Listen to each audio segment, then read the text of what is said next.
അപ്പോൾ എല്ലാവർക്കും പുതിയൊരു ക്ലാസ്സിലേക്ക് സ്വാഗതം. നമ്മൾ ഈ പ്രൊഡക്ഷൻ ഓഫ് മെറ്റൽസ് എന്ന് പറഞ്ഞ ചാപ്റ്റർ ഏകദേശം തീരാറായി. അപ്പോൾ ഈ ചാപ്റ്ററിൽ പ്രധാനമായിട്ടും കൂടുതൽ ക്വസ്റ്റ്യൻസ് വരുന്ന ഫോക്കസ് ഏരിയയിലുള്ള ടോപ്പിക്കുകളൊക്കെ നമ്മൾ കവർ ചെയ്തു. ഇനി ഫോക്കസ് ഏരിയയിൽ പെടാത്തതും എന്നാൽ നിങ്ങൾക്ക് ഒരു ക്യൂരിയോസിറ്റി ഉണ്ടാക്കാൻ സാധ്യതയുള്ള ഒരു ടോപ്പിക്കാണ് ഇന്ന് എടുക്കാൻ പോകുന്നത്. അപ്പോൾ നമ്മൾ ഇതുവരെ എന്തൊക്കെ പഠിച്ചു? ഇതുവരെ നമ്മൾ പഠിച്ചു മെറ്റൽസ് എങ്ങനെയാണ് പ്രൊഡ്യൂസ് ചെയ്യുന്നത് വെച്ചു അല്ലേ? മെറ്റലിന്റെ കോൺസെൻട്രേഷൻ എങ്ങനെയാണെന്ന് പഠിച്ചു. അതിൽ നിന്ന് എക്സ്ട്രാക്ട് ചെയ്തെടുക്കുന്ന മെത്തേഡ്സ് ആയിട്ട് നമ്മൾ കാൽസിനേഷനും റോസ്റ്റിംഗ് ഒക്കെ പഠിച്ചു അല്ലേ? അതിനുശേഷം നമ്മൾ എന്ത് പഠിച്ചു? അതിനുശേഷം റിഫൈനിങ് കൂടി നമ്മൾ പഠിച്ചു. റിഫൈൻ പോരാതെ ഇതിൻ്റെയൊക്കെ ഒരു എക്സാമ്പിൾ എന്ന രീതിയിൽ നമ്മൾ ഇൻഡസ്ട്രിയൽ പ്രിപ്പറേഷൻ ഓഫ് അയൺ പഠിച്ചു. Different type of alloy steels ഒക്കെ പഠിച്ചു അല്ലേ? അപ്പോൾ ഈ ഒരു പോർഷനിൽ നമ്മൾ പഠിക്കാൻ പോകുന്നത് എന്താണെന്ന് വെച്ചാൽ എക്സ്ട്രാക്ഷൻ ഓഫ് അലൂമിനിയം ആണ്. എക്സ്ട്രാക്ഷൻ എന്ന് വെച്ചാൽ എന്താണ്? കുറച്ച് കാലം മുമ്പേ ക്രിസ് ഹെംസ്വർത്ത് നായകനായിട്ടുള്ള ഒരു സിനിമ ഉണ്ടായിരുന്നു എക്സ്ട്രാക്ഷൻ. അതിന്റെ രണ്ടാം പാർട്ടി പറയുന്നുണ്ട് എക്സ്ട്രാക്ഷൻ 2 എന്ന് പറഞ്ഞിട്ട്. അപ്പോൾ എക്സ്ട്രാക്ഷൻ എന്ന് വെച്ചാൽ എന്താണ്? എക്സ്ട്രാക്ഷൻ വെച്ചാൽ നമ്മൾ എടുക്കുക, അതായത് എക്സ്ട്രാക്ട് ചെയ്തെടുക്കുക എന്നൊക്കെ പറയുന്നത്, മെറ്റൽ എക്സ്ട്രാക്ട് ചെയ്തെടുക്കുക. പക്ഷെ ആ സിനിമയിൽ കിഡ്നാപ്പിംഗ് എന്ന് പറയുന്നതിന്റെ നേരെ ഓപ്പോസിറ്റ് ആണ് എക്സ്ട്രാക്ട്. അതായത് ഒരു കുട്ടിയെ ഓൾറെഡി കിഡ്നാപ്പ് ചെയ്ത് കൊണ്ടുപോയിട്ടുണ്ട്. അപ്പോൾ ആ കിഡ്നാപ്പ് ചെയ്ത കുട്ടിയെ ആ കിഡ്നാപ്പേഴ്സിന്റെ ഇടയിൽ നിന്ന് കൂട്ടിക്കൊണ്ട്, അതായത് അവരുടെ കയ്യിൽ നിന്ന് തട്ടിക്കൊണ്ടുപോകുക എന്നുള്ള ഒരു ഐഡിയ ആണ് എക്സ്ട്രാക്ഷൻ. അപ്പോൾ ഇവിടെ എന്താണ്? നമുക്ക് ഓർ ഉണ്ടാവും, മെറ്റലിന്റെ ഒരു ഓർ ഉണ്ടാവും. ആ ഓറിൽ നിന്ന് നമ്മൾ മെറ്റലിനെ റിഫൈൻ ചെയ്തെടുക്കുകയാണ് അല്ലേ? പല സ്റ്റെപ്പുകൾ നമ്മൾ പഠിച്ചു. അപ്പോൾ എക്സ്ട്രാക്ഷൻ ഓഫ് അലൂമിനിയം നമ്മൾ തുടങ്ങുന്നതിന് മുമ്പ് നമ്മൾ എന്തൊക്കെ ചെയ്യണം? അതിന് ആദ്യം അലൂമിനിയം ഓറിന്റെ കോൺസെൻട്രേഷൻ ചെയ്യണം അല്ലേ? പിന്നെ നമ്മൾ എന്തൊക്കെ ചെയ്യണം? നേരത്തെ പോലുള്ള മെത്തേഡ് ആണെങ്കിൽ അതിനുശേഷം ഓറിൽ നിന്നാണ് നമ്മൾ എക്സ്ട്രാക്ഷൻ ചെയ്യുന്നത് അല്ലേ? അതിനൊക്കെ ശേഷമാണ് നമ്മൾ എന്ത് ചെയ്യുന്നത്? അവസാനം റിഫൈനിങ് എന്നൊരു സ്റ്റേജിലേക്ക് പോകുന്നത്. ഓക്കെ, അപ്പൊ നമ്മൾ അലൂമിനിയത്തിന് ഡിസ്കസ് ചെയ്യുമ്പോൾ ഇത്ര സ്റ്റെപ്പ് ഒന്നുമില്ല, സ്റ്റെപ്പൊക്കെ കുറച്ച് കുറവാണ്. പക്ഷെ അതിന് മുന്നേ ഇതിന്റെ ആവശ്യം എന്താണ്? നമ്മൾ ബാക്കി ഇപ്പം അയണൊക്കെ ആവശ്യം എന്തിനാണെന്ന് ചോദിച്ചാൽ എന്താണ്? നമുക്കിപ്പം കമ്പിയും അതുപോലെ കെട്ടിട നിർമ്മാണം അങ്ങനെ പല കാര്യത്തിന് ആവശ്യമുണ്ട്. അലൂമിനിയത്തിന്റെ ആവശ്യം എന്താണ്? അലൂമിനിയത്തിന്റെ ആവശ്യം എന്ന് വെച്ചാൽ നമുക്ക് ഇപ്പം കുറച്ചുകൂടി കുറവാണ്. കുറച്ച് കാലം മുമ്പ് നമ്മുടെ നാട്ടിലൊക്കെ ഈ അടുക്കളയിലൊക്കെ പാത്രങ്ങൾ, ഇപ്പൊ കുറച്ച് സ്റ്റീൽ പാത്രങ്ങളും സ്റ്റെയിൻലെസ് സ്റ്റീലൊക്കെ കൂടുതൽ വന്നു തുടങ്ങി. പക്ഷെ കുറച്ച് കാലം മുമ്പേ അലൂമിനിയത്തിന്റെ പാത്രങ്ങളായിരുന്നു ഒരുപാട് ഉപയോഗിച്ചുകൊണ്ടിരുന്നത്.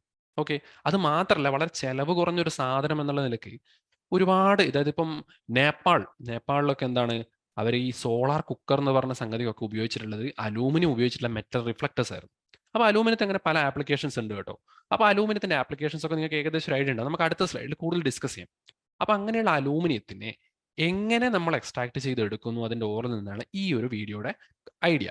അപ്പോൾ അലൂമിനിയത്തിന്റെ ആപ്ലിക്കേഷൻ ഞാൻ പറഞ്ഞു, നമുക്ക് നിത്യജീവിതത്തിൽ ആവശ്യമുള്ളതാണ്, ഒരുപാട് ആവശ്യമുള്ള സാധനം അലൂമിനിയം.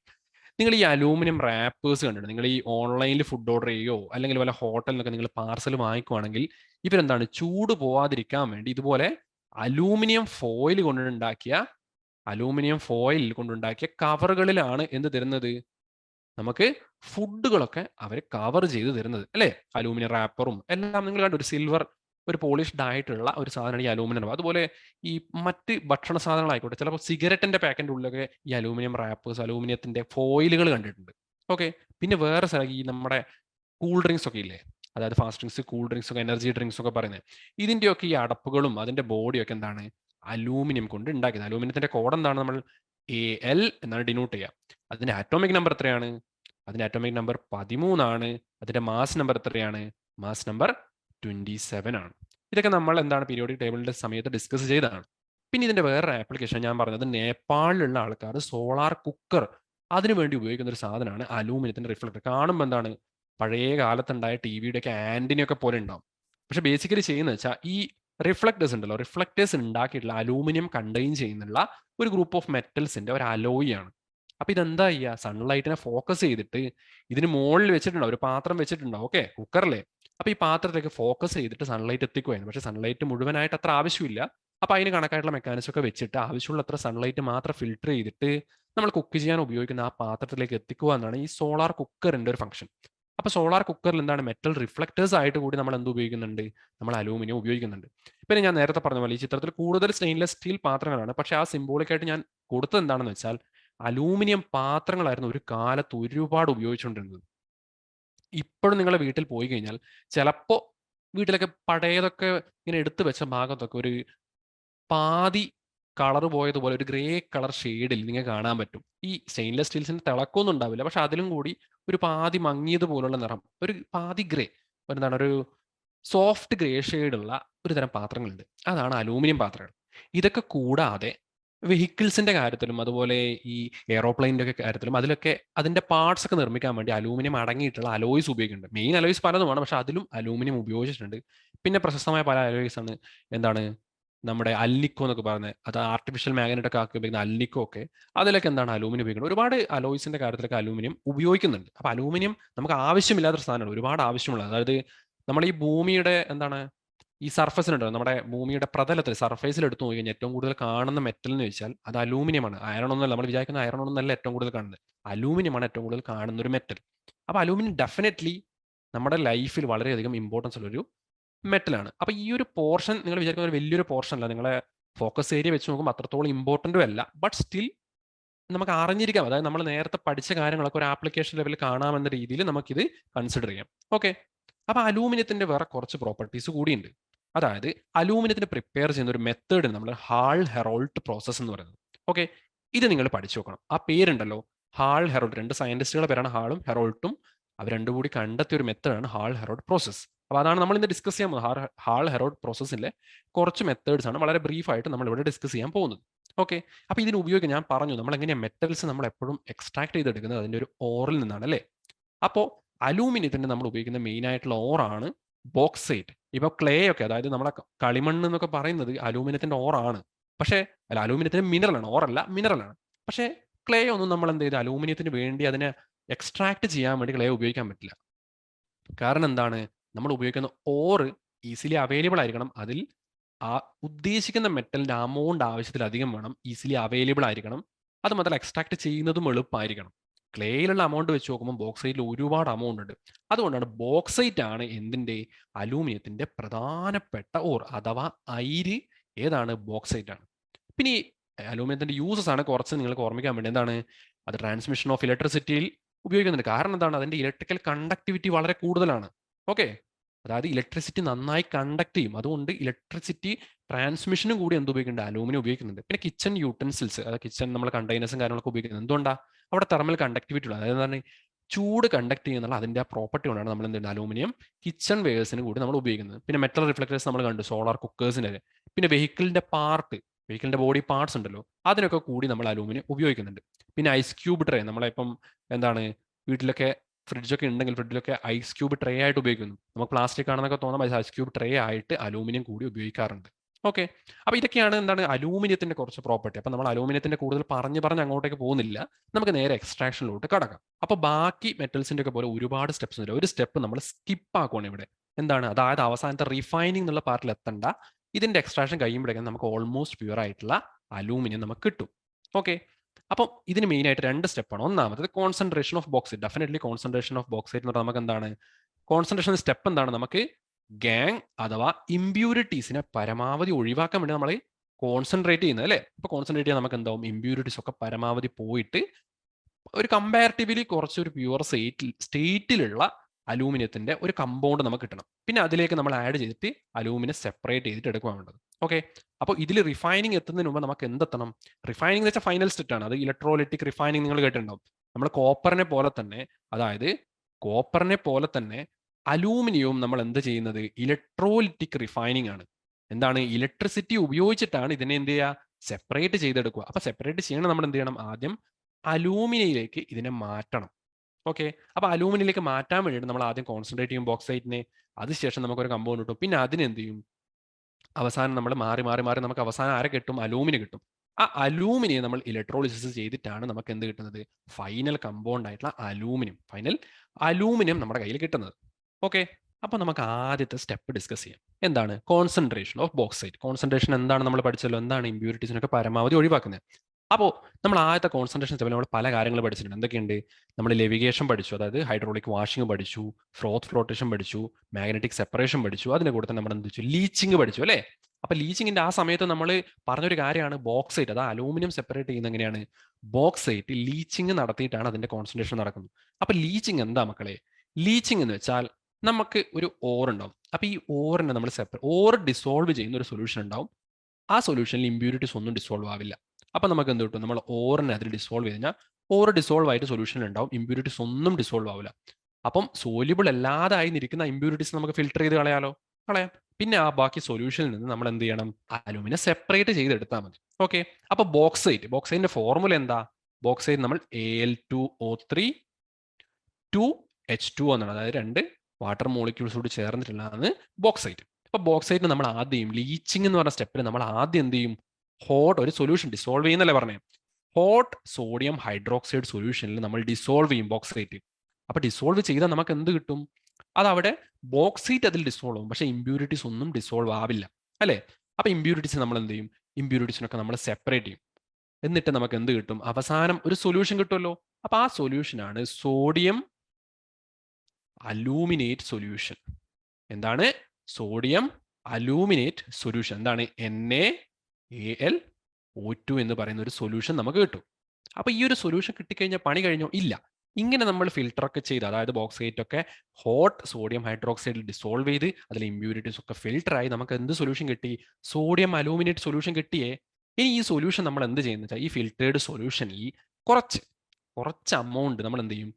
കുറച്ച് precipitate AlOH3, അതായത് aluminium hydroxide AlOH thrice precipitate നമ്മൾ ആഡ് ചെയ്യും. ഏതിലേക്ക്? ഈ സോഡിയം അലൂമിനിയം NaAlO2ലേക്ക് നമ്മൾ അലൂമിനിയം ഹൈഡ്രോക്സൈഡ് നമ്മൾ ആഡ് ചെയ്യും. എന്നിട്ട് എന്ത് ചെയ്യും? എന്നിട്ട് കുറച്ച് വാട്ടർ കൂടി ആഡ് ചെയ്തിട്ട് അതിനങ്ങ് ഡയല്യൂട്ട് ചെയ്യും. ഡയല്യൂട്ട് ചെയ്തിട്ട് നന്നായി സ്റ്റെർ ചെയ്യും. ഓക്കെ. അപ്പൊ എന്താ ചെയ്തത്? നമ്മൾ അത് ലീച്ചിങ് ചെയ്തിട്ട് നമുക്ക് അത് ശേഷം ഒരു സൊല്യൂഷൻ കിട്ടി. എന്താണ്? സോഡിയം അലൂമിനേറ്റ് എന്ന് പറഞ്ഞൊരു സൊല്യൂഷൻ കിട്ടിയല്ലോ. ഈ സൊല്യൂഷനിലോട്ട് നമ്മൾ കുറച്ച് അമൗണ്ട് അലൂമിനിയം ഹൈഡ്രോക്സൈഡിന്റെ precipitate, അതായത് AlOH ത്രൈസ്, ആ precipitate ആഡ് ചെയ്തു. എന്നിട്ട് എന്ത് ചെയ്തു? അതിലേക്ക് കുറച്ച് വാട്ടറും കൂടി ആഡ് ചെയ്ത് ഡയല്യൂട്ട് ചെയ്തു. ഡയല്യൂട്ട് ചെയ്യാന്ന് വെച്ചാൽ നമ്മൾ എന്ത് ചെയ്താൽ അതിന്റെ കോൺസെൻട്രേഷൻ കുറച്ചുകൂടി അതിന്റെ കോൺസെൻട്രേഷൻ കൊടുക്കുമെന്ന് വെച്ചാൽ നമ്മൾ എന്താണ്? അതിലുള്ള അമൗണ്ട് കുറച്ചുകൂടി അവിടെ തന്നെ വെച്ചിട്ട്, പക്ഷെ അതിലുള്ള വാട്ടറിന്റെ അളവ് കുറച്ചധികം കൂട്ടി. അപ്പൊ നല്ല ലൈറ്റ് ആയിട്ടുള്ള ഒരു സൊല്യൂഷൻ കിട്ടും. ഓക്കെ. അപ്പൊ ഈ സൊല്യൂഷൻ എന്ത് ചെയ്യും? നന്നായിട്ട് ഇളക്കി നമുക്ക് ആരെ കിട്ടും? നമുക്ക് അലൂമിനിയം ഹൈഡ്രോക്സൈഡ് കിട്ടും. അപ്പൊ നിങ്ങൾ ചോദിക്കും, അലൂമിനിയം ഹൈഡ്രോക്സൈഡ് ഇവിടെ കിട്ടേണ്ട ആവശ്യം എന്താ? നമുക്ക് നേരത്തെ ആഡ് ചെയ്യാൻ വേണ്ടി അലൂമിനിയം ഹൈഡ്രോക്സൈഡ് നമ്മുടെ കയ്യിലില്ലേ?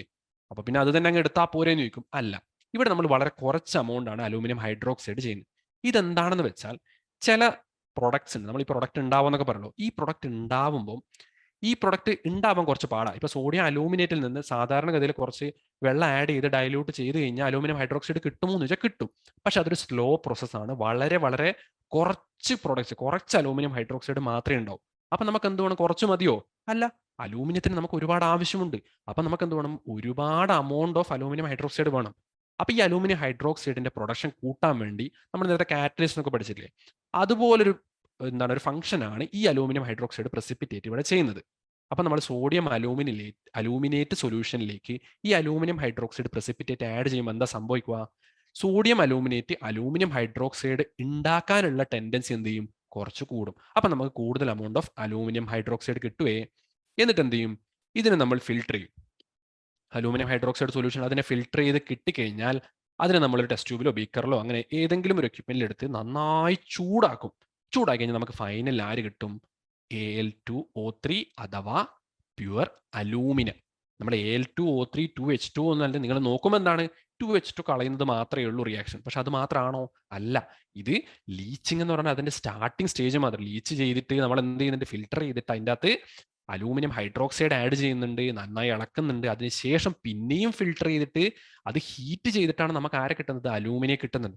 അപ്പൊ കോൺസെൻട്രേഷനുള്ള സ്റ്റെപ്പ് ക്ലിയർ ആയല്ലോ. നിങ്ങൾ എക്സാമിന് ചോദിക്കാൻ ഒരു സാധ്യത ഉണ്ടെന്ന് വേണമെങ്കിൽ പറയാം. 100% സാധ്യത പറയുന്നത്, എന്നാലും ഒരു 60% ചാൻസ് ഉള്ള ഒരു പോർഷനാണിത്. ഈ ഒരു ഫിൽ ഇൻ ദ ബ്ലാങ്ക്സ് എന്നൊക്കെ പറഞ്ഞ്, ഈ വിട്ടഭാഗം പൂരിപ്പിക്കുക എന്നൊക്കെ പറഞ്ഞ് ഇതിൽ ഏതെങ്കിലും ഒരു പോർഷൻ ബ്ലാങ്ക് ആയി തന്നിട്ട് അത് നിങ്ങൾക്ക് പൂരിപ്പിക്കാൻ തരാം. ഒന്നുകിൽ ഇവിടെ തന്നെ സോഡിയം അലൂമിനേറ്റ് എഴുതാനായിരിക്കും, അലൂമിനിയം ഹൈഡ്രോക്സൈഡ് എഴുതാനാക്കാം, അല്ലെങ്കിൽ അലൂമിനിയം എഴുതാനായിരിക്കും. അല്ലെങ്കിൽ ഈ എയറോയുടെ മുകളിൽ സ്റ്റെപ്പ് ആയിരിക്കും. ബോക്സൈറ്റ് സോഡിയം അലൂമിനേറ്റ് ആയിട്ട് മാറുന്നത് എങ്ങനെയാണെന്ന് ചോദിച്ചാൽ എന്താണ്? ലീച്ചിങ്. എങ്ങനെ leaching? Dissolved in hot sodium hydroxide സൊല്യൂഷനിൽ ഡിസോൾവ് ചെയ്തിട്ടാണ് ലീച്ചിങ് ചെയ്യുന്നത്. പിന്നെ സോഡിയം അലൂമിനേറ്റ് എങ്ങനെയാണ് അലൂമിനിയം ഹൈഡ്രോക്സൈഡ് ആയി പ്രൊഡ്യൂസ് ചെയ്യുന്നത്? അത് ഫിൽട്ടർ ചെയ്യും. ആദ്യം ഫിൽട്ടർ ചെയ്യും. ലീച്ചിങ് കഴിഞ്ഞ solution filtered to the filtered solution, aluminium hydroxide precipitate and water are added and stirred well. നന്നായിട്ട് ഇളക്കി കൊടുത്തു. അപ്പം നമുക്ക് അലൂമിനിയം ഹൈഡ്രോക്സൈഡ് കിട്ടി. അതിനെ പിന്നെയും ഫിൽട്ടർ ചെയ്തിട്ട് നമ്മൾ എന്ത് ചെയ്തു? ഹീറ്റ് ചെയ്തപ്പോൾ നമുക്ക് അലൂമിനിയം കിട്ടി. ഓക്കെ. അപ്പൊ കോൺസെൻട്രേഷൻ ഓഫ് ബോക്സൈറ്റ് എന്ന് പറഞ്ഞ പോർഷൻ ക്ലിയർ ആയല്ലോ. അപ്പൊ ഇവിടെ തീർന്നോ? ഇല്ല, നമുക്ക് ആകെ അലൂമിനിയം കിട്ടി. ഇനിയാണ് നമ്മൾ അലൂമിനിയെ ഇലക്ട്രോലിറ്റിക് റിഫൈനിങ് നടത്തി നമുക്ക് ആരെ കിട്ടേണ്ടത്? അലൂമിനിയം കിട്ടേണ്ടത്. അപ്പോൾ അവസാനമായിട്ട് ആ കൂടെ വന്ന റിയാക്ഷൻ കൂടി നമുക്കൊന്ന് ഡിസ്കസ് ചെയ്യാം. എന്താണ്? അലൂമിനിയം ഹൈഡ്രോക്സൈഡ് ഹീറ്റ് ചെയ്തു. അപ്പൊ എന്താ സംഭവിച്ചത്? 2AlOH3 സോളിഡ്, അതായത് സോളിഡ് സ്റ്റേറ്റിലുള്ള അലൂമിനിയം ഹൈഡ്രോക്സൈഡ് ഹീറ്റ് ചെയ്തു. ഹീറ്റ് ചെയ്യുന്ന നമ്മൾ അങ്ങനെ ഡിനോട്ട് ചെയ്യും, ഒരു ഡെൽറ്റ സൈൻ വെച്ച് ഡിനോട്ട് ചെയ്യും. ഇത് ക്യാപിറ്റൽ ഡെൽറ്റ ആണ് കേട്ടോ, ഗ്രീക്കിൽ ക്യാപിറ്റൽ ഡെൽറ്റ ആണ്. സ്മോൾ ഡെൽറ്റ നമ്മൾ ഇതുപോലൊരു ഇതിലാണ്. മാത്സിലൊക്കെ നമ്മൾ ഡെൽറ്റ എന്ന് പറഞ്ഞ സാധനം നിങ്ങൾ പഠിക്കും. +1 മാത്സ് പഠിക്കണം, നിങ്ങൾ മാത്സിൽ ഈ ഇന്റഗ്രേഷൻ എന്നൊക്കെ പഠിക്കും. അതിലൊക്കെ ഈ ഡെൽറ്റ എന്ന് പറഞ്ഞ സാധനം നിങ്ങൾ കാണും. ഫിസിക്സിലൊക്കെ ഉണ്ട് കേട്ടോ ഡെൽറ്റ.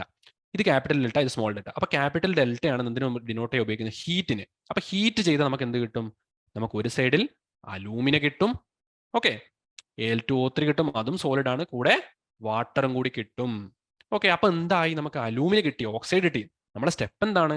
കോൺസെൻട്രേറ്റ് ചെയ്ത് കഴിഞ്ഞാൽ നമുക്ക് കുറച്ചുകൂടി പ്യൂർ ആയിട്ടുള്ള ഓർ കിട്ടി. ഓക്കെ, അതായത് ബോക്സൈഡ് നമ്മൾ കുറച്ചും കൂടി പ്യൂർ ആയിട്ട് നമുക്ക് എന്ത് കിട്ടി? നമുക്ക് സോഡിയം അലൂമിനേറ്റ് കിട്ടി, അങ്ങനത്തെ കാര്യങ്ങളൊക്കെ കിട്ടി. പക്ഷെ അത് കഴിഞ്ഞിട്ടാണ് നമ്മൾ നെക്സ്റ്റ് സ്റ്റെപ്പ് എന്താണ്? എക്സ്ട്രാക്ഷൻ. എക്സ്ട്രാക്ഷൻ സ്റ്റെപ്പിന്റെ പ്രത്യേകത എന്താ? എക്സ്ട്രാക്ഷനിൽ നമ്മൾ 2 സ്റ്റെപ്പ് ഉണ്ട്. എന്താണ്? ആദ്യം അതിനെ ഓക്സൈഡ് ആയിട്ട് കൺവേർട്ട് ചെയ്യും, അത് കഴിഞ്ഞിട്ട് അതിനെ റെഡ്യൂസ് ചെയ്യും, അല്ലേ? ഓക്സൈഡ് ആയിട്ട് കൺവേർട്ട് ചെയ്തതിനു ശേഷം അതിനെ റെഡ്യൂസ് ചെയ്യും.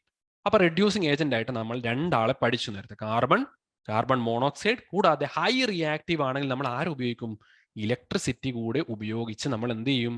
ആ ഓക്സൈഡിനെ നമ്മൾ റെഡ്യൂസ് ചെയ്യും. അപ്പൊ തന്നെ മിക്കവാറും അപ്പൊ തന്നെ മെറ്റൽ കിട്ടുവാണെങ്കിൽ അവിടെ റിയാക്ഷൻ തീർന്നു. അപ്പൊ ആ സ്റ്റെപ്പും കൂടി നിങ്ങൾ ഓർമ്മിക്കുക. അപ്പൊ ഇവിടെ ചോദ്യം അതാണ്, why are carbon monoxide not used as a reducing agent for the extraction of aluminium? അലൂമിനിയത്തിന്റെ കാര്യത്തിൽ എന്തുകൊണ്ട് കാർബൺ മോണോക്സൈഡ് ഉപയോഗിച്ചിട്ടില്ല? കാരണം ഒന്നേ ഉള്ളൂ, അലൂമിനിയം വളരെ ഹൈലി റിയാക്റ്റീവ് ആണ്. ഓക്കെ, ഓർമ്മയുണ്ടോ? നമ്മൾ പഠിച്ചത് ഓർമ്മയുണ്ടോ നിങ്ങൾക്ക്? എന്താണ് നമ്മൾ പഠിച്ചത്? റിയാക്ടിവിറ്റി സീരീസ് പഠിച്ചപ്പോൾ നമ്മൾ പഠിച്ചു എന്താണ്? PSC മാസ്റ്റർ നമ്മൾ പഠിച്ചു. Magnesium, aluminium, zinc. അലൂമിനിയം ആരാണ്? One of the highly reactive metals ആണ്. റിയാക്ടിവിറ്റി കൂടിക്കഴിഞ്ഞാൽ നമുക്ക് പിന്നെ സാധാരണ ഈ കാർബൺ മോണോക്സൈഡ് ഒന്നും അവർക്ക് പറ്റില്ല. കാർബൺ എന്നൊക്കെ പറഞ്ഞാൽ കാർബൺ കടക്ക് പുറത്ത് എന്ന് പറഞ്ഞിട്ട് ഇവർ ആരെ എടുക്കും? ഇലക്ട്രിസിറ്റി കൊണ്ട് മാത്രമേ ഇവരെ റെഡ്യൂസ് ചെയ്യാൻ പറ്റൂ. അപ്പൊ അതുകൊണ്ടാണ് നമ്മൾ ഇലക്ട്രോളിസിസ് എന്നൊരു മെത്തേഡ് നമ്മൾ എന്തിനു ഉപയോഗിക്കുന്നത്? അലൂമിനിയത്തിന്റെ എക്സ്ട്രാക്ഷൻ റിഫൈനിങ്ങിന് വേണ്ടി നമ്മൾ ഉപയോഗിക്കുന്നത്. ഓക്കെ, അപ്പൊ നമുക്ക് അലൂമിനിയം ഒക്കെ കിട്ടി. ഇനി നമുക്ക് ഫൈനൽ ആയിട്ടുള്ള ഇലക്ട്രോലിറ്റിക് റിഫൈനിങ് തുടങ്ങിയാലോ? റിഡക്ഷൻ കഴിയുമ്പോഴേക്കും നമുക്ക് എന്ത് കിട്ടും? അലൂമിനിയം കിട്ടും. അതുകൊണ്ട് ഇലക്ട്രോലിറ്റിക് റിഫൈനിങ് തന്നെ നമുക്ക് ഇവിടെ നടത്താം. നമുക്ക് ആ പരിപാടിയിലേക്ക് കടന്നാലോ? അപ്പോൾ ഇലക്ട്രോലിറ്റിക് സെല്ലാണ് നിങ്ങൾക്ക് ഇവിടെ കാണിച്ചു തന്നിട്ടുള്ളത്. ഓക്കെ, ഈ സെല്ല് കാണുമ്പോൾ നിങ്ങൾക്ക് എന്തൊക്കെ കാണും? നമുക്ക് മുന്നേ നമ്മൾ ഇലക്ട്രോലിറ്റിക് സെല്ല് കണ്ടിട്ടുണ്ട്, അല്ലേ? ആരുടെ കണ്ടിട്ടുണ്ട്? നമ്മൾ സോഡിയം ക്ലോറൈഡ് സൊല്യൂഷൻ കണ്ടിട്ടുണ്ട്, മോൾട്ടൻ സോഡിയം ക്ലോറൈഡ് സൊല്യൂഷൻ കണ്ടിട്ടുണ്ട്, അല്ലേ? അതൊക്കെ കണ്ടപ്പം അതുമായിട്ട് പരിചയമുള്ള പോലെ തോന്നുന്നില്ല. അവിടെ എന്താണ്? 2 റോഡ് ഉണ്ട്, ഒരു റോഡ് പോസിറ്റീവ്, മറ്റേ റോഡ് നെഗറ്റീവ്. പക്ഷെ ഇവിടെ കുറച്ച് വ്യത്യാസമുണ്ട്, കണ്ടോ? എന്താണ്? ഇവിടെ ഇലക്ട്രിസിറ്റി ഇതാ പുറത്ത് നിന്നാണ്, പ്ലഗ് എന്ന് പറഞ്ഞാൽ നിങ്ങൾ കണ്ടോ, പുറത്ത് നിന്നാണ് ഇലക്ട്രിസിറ്റി കൊടുക്കുന്നത്. പിന്നെ ഇവിടെ രണ്ടും കാർബൺ ആണ്. കാർബൺ റോഡാണ് പോസിറ്റീവ് ആയിട്ടുള്ള ഇലക്ട്രോഡും, അതുപോലെ എന്താണ്? കാർബൺ ലൈനിങ് ആണ് കാത്തോഡ് ആയിട്ടുള്ളത്, അല്ലെ? കാർബൺ റോഡാണ് ആരായിട്ടുള്ളത്? ആനോഡ് ആയിട്ടുള്ളത്, അതായത് പോസിറ്റീവ് ആയിട്ടുള്ളത്. കാർബൺ ലൈനിങ് ആണ് നെഗറ്റീവ് ചാർജ് ഉള്ള കാത്തോഡ് ആയിട്ടുള്ളത്. നമ്മളെ പ്ലഗ് ഇവിടെ കണക്ട് ചെയ്തിട്ടുണ്ട്. ഓക്കെ, അപ്പൊ നമ്മൾ എന്തൊക്കെയുള്ള ഇതിന്റെ ഇലക്ട്രോലൈറ്റ് ആയിട്ട് മോൾട്ടൻ ക്രയോലൈറ്റ് ആൻഡ് അലൂമിനിയം. അപ്പൊ നമുക്ക് ആരെയാ സെപ്പറേറ്റ് ചെയ്യേണ്ടത്? അലൂമിന എന്നതിൽ നിന്നാണ് നമുക്ക് അലൂമിനിയം വേണ്ടത്. അപ്പം അലൂമിനിയം നമ്മൾ ഒറ്റയ്ക്ക് എടുത്തില്ല, അതിന്റെ കൂടെ ക്രയോലൈറ്റ് എന്ന അലൂമിനിയത്തിന്റെ വേറൊരു ഓറും കൂടി ചേർത്തിട്ടുണ്ട്. അപ്പൊ എന്താണ് നമ്മൾ കാണുന്നത്? ഇതാ മുകളിൽ കാർബണിന്റെ റോഡ്സ് ഉണ്ട്, പോസിറ്റീവ് ചാർജുള്ള 5 റോഡ്സ് ഉണ്ട്, അല്ലെ? 5 കാർബണിന്റെ റോഡ്സ് ഉണ്ട്. പിന്നെ നെഗറ്റീവ് ചാർജിൽ കാത്തോഡായിട്ട് ആരാണ്? കാർബണിന്റെ തന്നെ ഒരു ലൈനിങ് നിങ്ങൾ ഇവിടെ കണ്ടോ? നെഗറ്റീവ് എഴുതിയിട്ടുണ്ടോ? ഓക്കെ, അതിന്റെ അടിയിൽ എന്തുണ്ട്? Molten aluminium metal. അതായത് ഈ ഇലക്ട്രോളിസിസ് കഴിഞ്ഞിട്ട് അടിയിൽ ആരാണ് പ്രസിപ്പിറ്റേറ്റ് ആയിട്ടുള്ളത്? മോൾട്ടൻ അലൂമിനിയം മെറ്റൽ പ്രസിപ്പിറ്റേറ്റ് ആയിട്ടുണ്ട്, അല്ലേ? കൂടാതെ ഇതിന്റെ സർഫസിൽ എന്തുണ്ട്? കാർബൺ പൗഡർ കൂടി വെച്ചിട്ടുണ്ട്. അപ്പോൾ റിയാക്ഷൻ എങ്ങനെയാണ് നമുക്ക് കാണേണ്ടത്? ഈ ഒരു സെറ്റപ്പ് നിങ്ങൾക്ക് മനസ്സിലായോ? എന്താണ് ഇവിടെ ആനോഡ് ആയിട്ടുള്ളത്? ആരാണ്? കാർബൺ റോഡ്സ് തന്നെയാണ്. കാത്തോഡ് ആയിട്ടുള്ളത് ആരാണ്? കാർബൺ ലൈനിങ് ആണ്, അല്ലെ? ഈ ഒരു സെല്ലിന് ചുറ്റും ലൈനിങ് എടുത്തിട്ടുണ്ടോ? അതാണ് ഇവിടുത്തെ കാത്തോഡ്. പിന്നെ കാർബൺ പൗഡർ നമ്മൾ എന്ത് ചെയ്തിട്ടുണ്ട്? അതിന്റെ സർഫസിലും കൂടി ഉണ്ട്. പിന്നെ ഇലക്ട്രോലൈറ്റ് ആരാണ്? ഇവരാരാണ്? ഇലക്ട്രോലൈറ്റ് ആണ്. സംശയം തോന്നണ്ട കേട്ടോ. ഇലക്ട്രോലൈറ്റ് എപ്പോഴും മെറ്റലിന്റെ ഒരു സൊല്യൂഷൻ ആയിരിക്കും, നമ്മൾ പഠിച്ചിട്ടുണ്ട്, അല്ലേ? കോപ്പർ സൾഫേറ്റ്, സിങ്ക് സൾഫേറ്റ് എന്നൊക്കെ നമ്മൾ കണ്ടു. അപ്പൊ ഇവിടെ അലൂമിനിയം ഒറ്റയ്ക്കല്ല, അലൂമിനിയം കൂടെ ആരാണ്? മോൾട്ടൻ ക്രയോലൈറ്റ് എന്ന വേറൊരു ഓറും കൂടി അതിന്റെ കൂടെ ചേർത്തിട്ടുണ്ട്. ഓക്കെ, അപ്പൊ ഇനി റിയാക്ഷൻസും കാര്യങ്ങളൊക്കെ നമുക്ക് നോക്കാം. അപ്പൊ ഇവിടെ ഒരു കാര്യം നിങ്ങൾ ശ്രദ്ധിച്ചു, ക്രയോലൈറ്റ് ആയിട്ട് മിക്സ് ചെയ്തിട്ടുണ്ട്, അല്ലേ? ക്രയോലൈറ്റിന്റെ Na3Al(F6) എന്നിട്ട് അലൂമിനിയത്തിന്റെ വേറൊരു ഓറാണ് ആര്? ക്രയോലൈറ്റ്. ക്രയോലൈറ്റിനോട് കൂടിയിട്ടുണ്ട്. എന്താണ് അലൂമിനിയുടെ പ്രശ്നം എന്ന് വെച്ചാൽ അറിയോ? അതിന്റെ മെൽറ്റിംഗ് പോയിന്റ് വളരെ വളരെ വളരെ വളരെ കൂടുതലാണ്. കുറേ ടൈം എടുക്കും അതിന് ഹീറ്റ് ഇലക്ട്രിസിറ്റി ഒക്കെ കൊടുത്തിട്ട് അതിനെ മെൽറ്റ് ചെയ്യാൻ ഒരുപാട് സമയം എടുക്കും. അപ്പൊ ക്രയോലൈറ്റിന്റെ കൂടെ മിക്സ് ആക്കുമ്പോൾ എന്താവുക? നന്നായി മെൽറ്റ് ചെയ്യും. അപ്പൊ അതിനുവേണ്ടി എന്താണ്? to reduce the melting point and increase the electrical conductivity of alumina. Alumina നിങ്ങൾ കണ്ടു എന്താണ് Al2O3 മാത്രമേ ഉള്ളൂ. അപ്പൊ ഈ Al2O3 മാത്രം ഉണ്ടാവുമ്പോൾ ഇതിന്റെ മോൾട്ടൺ സൊല്യൂഷൻ, അതായത് മോൾട്ടൺ അക്വസ് അല്ല കേട്ടോ, മോൾട്ടൺ സൊല്യൂഷൻ നമ്മൾ എടുത്തു കഴിഞ്ഞാൽ, അക്വസ് എന്ന് വെച്ചാൽ വാട്ടർ ഒക്കെ നമ്മൾ ഒഴിവാക്കിയല്ലോ, ഇനി നമുക്ക് പ്യൂർ ആയിട്ടുള്ള മെറ്റലിന്റെ ഒരു ഓറാണ് ബാക്കിയുള്ളത്. അവസാനത്തെ ഒരു മെറ്റൽ ഓക്സൈഡ്, ഓറല്ല, ഓറിൽ നിന്ന് നമ്മൾ മെറ്റൽ ഓക്സൈഡ് ഉണ്ടാക്കി. അപ്പൊ ഇതിലിനി വാട്ടർ ഒന്നും ഇല്ല. അതുകൊണ്ട് മോൾട്ടൺ, അതിനെ നമ്മൾ ചൂടാക്കിയിട്ട് അലിയിപ്പിച്ചിട്ട് ഉരുകിയിട്ട് നമുക്ക് എന്തുണ്ടാവണം, മോൾട്ടൺ സൊല്യൂഷൻ. അപ്പൊ ഈ മോൾട്ടൺ സൊല്യൂഷനിൽ അയോൺസ് വളരെ, ഇത് നമുക്ക് എന്താ കാണാൻ പറ്റുക, അലൂമിനിയം അയോൺസ് ഉണ്ടാവും അല്ലെ, കൂടെ ആരുണ്ടാവും, ഓക്സിജൻ 2- അയോൺസും ഉണ്ടാവും. അപ്പൊ ഈ അയോൺസ് നമ്മൾ വിചാരിക്കുന്നത് പോലെ അത്ര അങ്ങനെ സ്മൂത്ത് ആയിട്ട് മൂവ് ചെയ്യാൻ പറ്റില്ല. അപ്പൊ എന്താവും, കണ്ടക്ടിവിറ്റി കുറച്ച് കുറവായിരിക്കും. കണ്ടക്ടിവിറ്റി എന്ന് വെച്ചാൽ അയോൺസ് ഇങ്ങനെ അങ്ങോട്ടും ഇങ്ങോട്ടും മൂവ് ചെയ്യുമ്പോഴാണ് നമുക്ക് എന്തുണ്ടാകുന്നത്, കണ്ടക്ടിവിറ്റി ഉണ്ടാവുന്നത്. അപ്പൊ ഈ Al3+ O2- മാത്രം ഉണ്ടായി കഴിഞ്ഞാൽ അത്ര ഒരു സ്മൂത്ത് ആയിട്ട് കണ്ടക്ട് ചെയ്യില്ല. അപ്പൊ ഈ കണ്ടക്ടിവിറ്റി കൂട്ടാൻ വേണ്ടിയിട്ട് ആര് വരും, Na3Al_F6 എന്ന് പറയുന്ന ക്രയോലൈറ്റ് വരും. അവർ വന്നിട്ട് വാ നിങ്ങൾ ഇനി ഓടിക്കളിച്ചോ, കണ്ടക്ടിവിറ്റി അങ്ങ് പരക്കട്ടെ, പ്രകാശം പരക്കട്ടെ എന്ന് പറയുന്ന കണ്ടക്ടിവിറ്റി അങ്ങ് പരക്കട്ടെ എന്ന് പറഞ്ഞ കണ്ടക്ടിവിറ്റി അങ്ങനെ കൂടും. അപ്പൊ മെൽറ്റിംഗ് പോയിന്റ് കുറക്കാനും ഇലക്ട്രിക്കൽ കണ്ടക്ടിവിറ്റി കൂട്ടാനും, ആരുടെ, അലൂമിനിയുടെ മെൽറ്റിംഗ് പോയിന്റ് കുറക്കാനും ഇലക്ട്രിക്കൽ കണ്ടക്ടിവിറ്റി കൂട്ടാനുമാണ് ആരെ നമ്മൾ ഉപയോഗിക്കുന്നത്, ക്രയോലൈറ്റിന് ഉപയോഗിക്കുക. അപ്പൊ ഇതുകൂടി നിങ്ങളൊന്ന് ഓർമ്മിക്കും കേട്ടോ, ഇതും ഇമ്പോർട്ടന്റ് ആണ്. ഓക്കെ ആണല്ലോ? ഓക്കെ. അപ്പൊ ഇനി നമ്മൾ ഇതിലെ കുറച്ച് റിയാക്ഷൻസ് കണ്ടേ, ഒരുപാട് റിയാക്ഷൻസ് ഒന്നും ഇല്ല, ആകെ 2 ഇലക്ട്രോഡ്സ് ആണ്. ഒരു ഇലക്ട്രോഡിലേക്ക് എന്ത് നടക്കും, റിഡക്ഷൻ നടക്കും, മറ്റേതിലേക്ക് ഓക്സിഡേഷൻ നടക്കും. ആനോഡിൽ ഓക്സിഡേഷനും കാത്തോഡിൽ റിഡക്ഷനുമാണ് നിങ്ങൾ ഒരുപാട് തവണ പഠിച്ചത്. എന്താണ് അല്ലേ, ആനോക്സ്, ആനോഡിൽ ഓക്സിഡേഷനും റിഡക്ഷൻ നടക്കുന്നത് എവിടെയാണ്, കാത്തോഡിലുമാണെന്ന് പഠിച്ചു അല്ലേ. അതിന് ഷോർട്ടായിട്ട് ഞാൻ നിങ്ങൾക്ക് പറഞ്ഞു തന്നിട്ടുണ്ട്, ആനോക്സ് റെഡ് കാറ്റ്. ഇത് മാത്രം ഓർമ്മിച്ച് വെച്ചാൽ മതി. എന്താണ് ഓക്സിഡേഷൻ നടക്കുന്നത്, ആനോഡ്. ഓക്സിഡേഷൻ എന്ന് പറഞ്ഞാൽ എന്താണ്, ഇലക്ട്രോണിനെ കൊടുക്കുന്നു. റിഡക്ഷൻ എന്ന് പറഞ്ഞാൽ ഇലക്ട്രോണിനെ വാങ്ങുന്നു. Okay, gaining of electrons. അപ്പൊ നമുക്ക് റിയാക്ഷൻസ് ഒക്കെ ഒന്ന് നോക്കാലോ.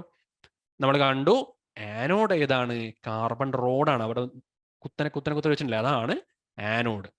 കാത്തോഡ് ഏതാണ്, കാത്തോഡ് എന്ന് വെച്ചാൽ കാർബൺ ലൈനിങ് ആണ്. ആ ഒരു സെല്ലിന്റെ സൈഡിലൂടെ നിങ്ങൾ കണ്ടിട്ട് നെഗറ്റീവ് ചാർജ് വെച്ചിട്ട് ബ്ലാക്ക് കളറിൽ കണ്ടല്ലോ, അതാണ് ആര്, അതാണ് കാത്തോഡ്. ഞാൻ ഒന്നുകൂടി ചിത്രം കാണിച്ചു തരാലോ. കണ്ടോ, ഈ ഒരു ലൈനിങ് കണ്ടോ മക്കളെ, ഈ ലൈനിങ് കണ്ടോ നെഗറ്റീവ്, ഇതാണ് നമ്മൾ എന്താ വെച്ചാൽ കാത്തോഡ്. നമ്മൾ നേരത്തെ വെച്ച റോഡല്ല, പക്ഷെ ഈ കുത്തനെ തന്നെ സാധാരണ റോഡുകളെ പോലെ തന്നെ ഉള്ളിലേക്ക് അമർത്തി, അതായത് ഇലക്ട്രോലൈറ്റിക് സൊല്യൂഷനിലേക്ക് കുത്തി വെച്ചിട്ടുള്ള ആൾക്കാരാണ്, അവരാണ് ആനോഡും.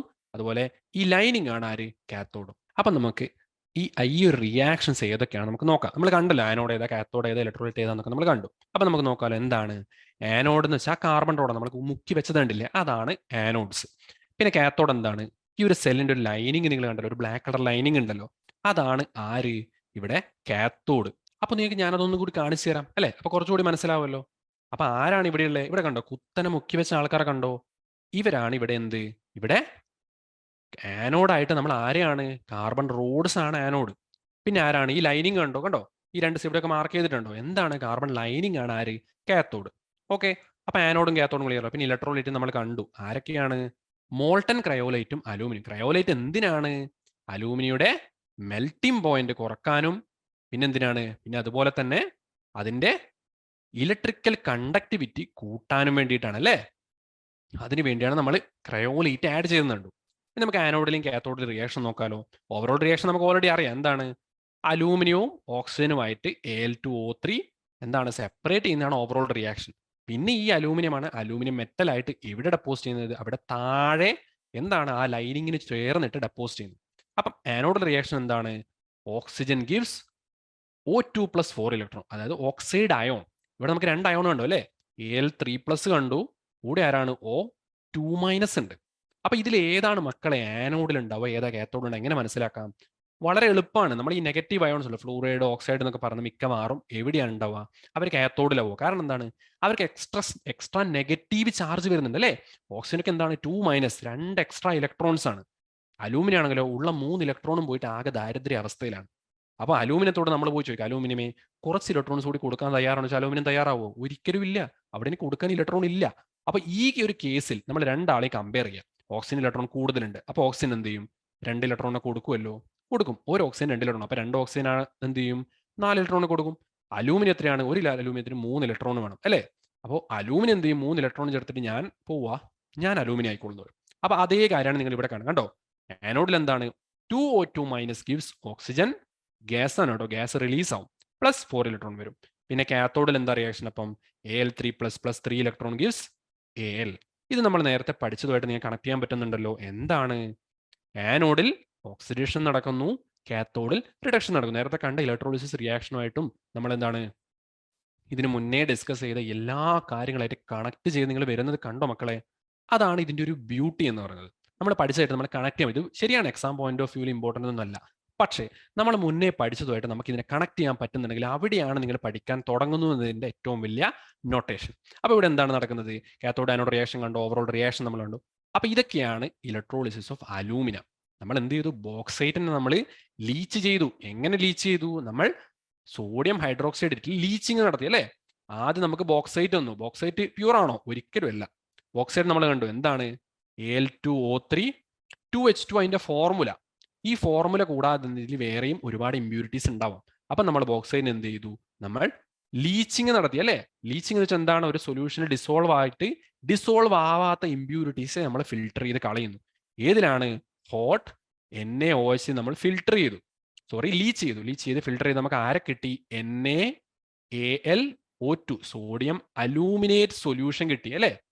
അപ്പൊ സോഡിയം അലൂമിനേറ്റ് സൊല്യൂഷൻ ഇവിടെ തീർന്നു? ഇല്ല.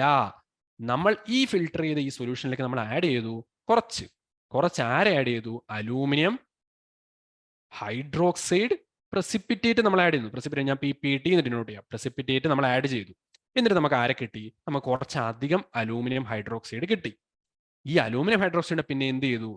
ഒന്നുകൂടി നമ്മൾ ഫിൽട്ടർ ചെയ്തു, കുറച്ച് ഹീറ്റ് ചെയ്തു. അപ്പൊ നമുക്ക് ആരെ കിട്ടി? അലൂമിനിയം ഓക്സൈഡ് അഥവാ അലൂമിന അല്ലെങ്കിൽ Al2O3 കിട്ടി. ഇതിന് നമ്മൾ ഇലക്ട്രോളിസിസ് ചെയ്തു. ഇലക്ട്രോളിസിസ് നമ്മൾ എന്താണ്? എല്ലാം കാർബൺ ആണല്ലേ? കാർബൺ റോഡ് ഉണ്ടായിരുന്നു, പിന്നെന്താണ്? കാർബൺ ലൈനിങ് ഉണ്ടായിരുന്നു അല്ലേ? ഇതെന്താണ്? കാർബൺ റോഡ് നെഗറ്റീവ്, അത് ആനോഡാണ്. ഇത് പോസിറ്റീവ്, അത് കാത്തോഡാണ്. Carbon rod positive, lining negative, അതാണ് കാത്തോഡ്. അപ്പൊ ഇത് രണ്ട് കാര്യങ്ങൾ ഉണ്ടായല്ലോ. അപ്പൊ കാത്തോഡിൽ ആനോഡിൽ എന്തൊക്കെ റിയാക്ഷൻസ് ഉണ്ട് നമ്മൾ കണ്ടു അല്ലേ? കാർബൺ റോഡ് അതായത് ആനോഡിൽ എന്ത് റിയാക്ഷൻ നടന്നു, അതുപോലെ കാത്തോഡിൽ എന്ത് റിയാക്ഷൻ നടന്നു? കാത്തോഡിൽ ആരാണ്? അലൂമിനിയം വന്നിട്ട് പോസിറ്റീവ് അല്ലേ? കാർബൺ റോഡിലാണെങ്കിലോ ഓക്സിജൻ ഗ്യാസ് ആണ് റിലീസ് ചെയ്തത്. അപ്പൊ കാര്യങ്ങളൊക്കെ കണ്ടല്ലോ. പിന്നെ അതിന്റെ കൂടെ നമ്മൾ കണ്ടു എന്ത് ക്രയോലൈറ്റ് എന്തിനാണ് ഉപയോഗിക്കുന്നത് കണ്ടു അല്ലേ? എന്തിനാണ് ക്രയോലൈറ്റ് ഉപയോഗിക്കുന്നത്? അത് അലൂമിനിയുടെ Al2O3 മെൽറ്റിംഗ് പോയിന്റ് കുറക്കാനും. കാരണം അതായത് അലൂമിന പെട്ടെന്ന് മെൽറ്റ് ചെയ്യില്ല, കുറച്ച് സമയം എടുക്കും. പിന്നെന്താണ്? ഇലക്ട്രിക്കൽ കണ്ടക്ടിവിറ്റി നമ്മൾ പറഞ്ഞു, അയോൺസിന് ഓടി നടക്കാൻ വേണ്ടിയിട്ടാണ് നമ്മൾ ക്രയോലൈറ്റിനെ കൂടി ആഡ് ചെയ്യുന്നത്. അപ്പൊ ഇത്രയൊക്കെയാണ് ഈ ഒരു ചെറിയൊരു പോർഷനിൽ ഡിസ്കസ് ചെയ്യാൻ. ഇതോടുകൂടി ഈ ഒരു ചാപ്റ്റർ തീർന്നു കേട്ടോ. അപ്പൊ ഈ ഒരു ചാപ്റ്റർ തീരുമ്പോൾ നിങ്ങളുടെ മനസ്സിൽ എന്താണ് വേണ്ടത്? നമ്മൾ ഈ ഒരു കാര്യങ്ങളൊക്കെ, അതായത് പ്രൊഡക്ഷൻ ഓഫ് മെറ്റൽസ്, കഴിഞ്ഞ ചാപ്റ്റർ നമ്മൾ പഠിച്ച ഇലക്ട്രോളിസിസ് എന്ന കൺസെപ്റ്റ് ഉണ്ടല്ലോ, അതുകൂടി നമ്മൾ ഒന്നുകൂടി റീവിസിറ്റ് ചെയ്തു. അപ്പോൾ പ്രൊഡക്ഷൻ ഓഫ് മെറ്റൽസിലെ പ്രധാനപ്പെട്ട 3 സ്റ്റെപ്പുകൾ: കോൺസെൻട്രേഷൻ, എക്സ്ട്രാക്ഷൻ, റിഫൈനിങ്. ഈ 3 സ്റ്റെപ്പുകൾ ക്ലിയർ ആയിട്ട് നിങ്ങളുടെ മനസ്സിലുണ്ടാവണം. കോൺസെൻട്രേഷനിൽ നമ്മൾ പല സ്റ്റെപ്പ് പഠിച്ചു. എന്താണ് കോൺസെൻട്രേഷൻ? എന്താണ്? സിമ്പിൾ സെപ്പറേറ്റ് ചെയ്യുന്നതിന് കോൺസെൻട്രേഷൻ. നിങ്ങൾ വേറെ ഒന്നും ആലോചിക്കണ്ട. നിങ്ങളുടെ കയ്യിൽ കുറേ ഇങ്ങനെ ഒരു അഴുക്കൊക്കെ മൊത്തത്തോടെ കലർന്നിട്ടുള്ള ഒരു കല്ലുകൾ ഉണ്ടെന്ന് വിചാരിക്കും. അപ്പൊ ഈ കല്ലുകൾ എന്ത് ചെയ്യും? നമ്മൾ കഴുകിക്കളയില്ലേ? അതുപോലെ തന്നെ ഇവിടെ നമുക്ക് ഓർന്ന് വെച്ചാൽ ഒരുപാട് ഇമ്പ്യൂരിറ്റീസ്, ഒരുപാട് ചളിയും മറ്റും വേറെ മെറ്റൽസും ഒരുപാട് ഇമ്പ്യൂരിറ്റീസ് അടങ്ങിയത്. അപ്പൊ അതിനെ നമ്മൾ വൃത്തിയാക്കിയിട്ട് നമ്മൾ എന്തിട്ടും പ്യൂർ ആയിട്ടുള്ള ഒരു ഓറുണ്ട്. നമുക്ക് സ്റ്റാർട്ട് ചെയ്യാൻ ഒരു പോയിന്റ് വേണ്ടേ? അതാണ് കോൺസെൻട്രേഷൻ. കോൺസെൻട്രേറ്റ് ചെയ്ത് കഴിഞ്ഞാൽ മാത്രം പോരാ. കോൺസെൻട്രേറ്റ് ചെയ്ത് കഴിഞ്ഞാൽ ആ ഒരു സാധനത്തിൽ സെപ്പറേറ്റ് ചെയ്യാന്ന് വെച്ചാൽ ഭയങ്കര ബുദ്ധിമുട്ടാണ്. അപ്പൊ സെപ്പറേറ്റ് ചെയ്യാൻ നമ്മൾ എന്ത് ചെയ്യും? കുറച്ചുകൂടി പ്യൂർ ആയിട്ടുള്ള അതിനെ ഓക്സൈഡ് ആക്കും. ഓക്സൈഡ് ആയി കഴിഞ്ഞാൽ ഓക്സൈഡിന്റെ അന്ന് നമുക്ക് കുറച്ചുകൂടി ഇമ്പ്യൂരിറ്റീസ് കുറഞ്ഞ മെറ്റലിന് നമുക്ക് ആക്കാൻ പറ്റും. അപ്പൊ അതിനെന്ത് ചെയ്യും? അതിനെ എക്സ്ട്രാക്ട് ചെയ്യും. ഇവിടുന്ന് കോൺസെൻട്രേറ്റ് ചെയ്ത ഓർന്ന് നമ്മൾ ഓക്സൈഡിനെ നമ്മൾ എക്സ്ട്രാക്ട് ചെയ്തിട്ട് റെഡ്യൂസ് ചെയ്യും അല്ലേ? എക്സ്ട്രാക്ഷൻ നമ്മൾ പഠിച്ചു, കാൽസിനേഷൻ, റോസ്റ്റിംഗ് ഒക്കെ പഠിച്ചു. അപ്പൊ അതൊക്കെ നമ്മൾ ഈ ഒരു ചാപ്റ്ററിൽ പഠിച്ചു. എന്നിട്ട് നമ്മൾ റെഡ്യൂസ് ചെയ്യും. കാർബൺ മോണോക്സൈഡോ ഇലക്ട്രിസിറ്റി ഉപയോഗിച്ച് നമ്മൾ റെഡ്യൂസ് ചെയ്തിട്ട് നമുക്ക് പ്യുവർ അല്ലെങ്കിൽ ഒരു പ്യൂരിറ്റി കുറച്ചുള്ള മെറ്റൽ കിട്ടും. ഇനിയും ഇമ്പ്യൂരിറ്റീസ് ഉണ്ടെങ്കിൽ നമ്മൾ അവസാനം റിഫൈൻ ചെയ്യും. റിഫൈൻ ചെയ്തിട്ട് എന്ത് ചെയ്യും? ഡിസ്റ്റിലേഷനോ അല്ലെങ്കിൽ എന്ത് ചെയ്യും? നമ്മൾ ഇലക്ട്രോലൈറ്റിക് റിഫൈനിങ്ങോ അതൊക്കെ ചെയ്തിട്ട് നമ്മൾ എന്ത് ചെയ്യും? അതിൽ നിന്ന് പ്യുവർ ആയിട്ടുള്ള മെറ്റൽ കിട്ടും. അപ്പൊ ഈ ഒരു കാര്യങ്ങളൊക്കെ ഡിസ്കസ് ചെയ്ത് ഇൻഡസ്ട്രിയൽ പ്രിപ്പറേഷൻ ഓഫ് അയൺ ഒക്കെ നമ്മൾ പഠിച്ചു. അപ്പൊ ഈ ഒരു ചാപ്റ്റർ മൊത്തത്തിൽ നമ്മൾ ഇവിടെ റാപ്പപ്പ് ചെയ്തു. അപ്പൊ ഇത്രയേ ഉള്ളൂ ഈ ഒരു വീഡിയോയിൽ പറയുന്നത്. So with this I conclude this video. Thank you. Manorama Horizon, learning made simple.